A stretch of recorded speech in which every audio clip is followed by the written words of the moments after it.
সালাম ভাইয়া। ওয়ালাইকুম সালাম। কি অবস্থা ভাইয়া? আলহামদুলিল্লাহ ভাই, কেমন আছেন? এই তো আলহামদুলিল্লাহ। তো আজকে খেলাটাতে দেখতেছেন, এখানে কিরকম উপভোগ করতেছেন আপনি? আমার বিপিএল এটাই প্রথম, আর কোনো ম্যাচ এইভাবে মাঠে বসে দেখা হয়নি। আপনার অনুভূতিটা কিরকম? খুব ভালো লাগতেছে ভাই। আচ্ছা, কে জিতবে? বরিশাল জিতবে, জি। তো মুন্না, কে জিতবে আজকে?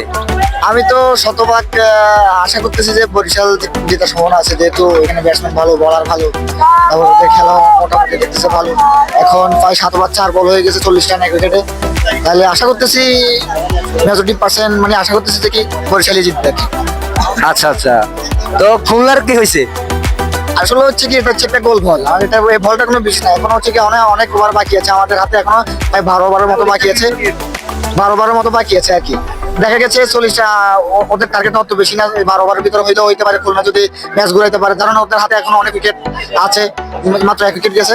আশা করতেছি যদি ভালো কিছু করতে পারে তাহলে খুলনাও হয়তো জিততে পারে আর কি।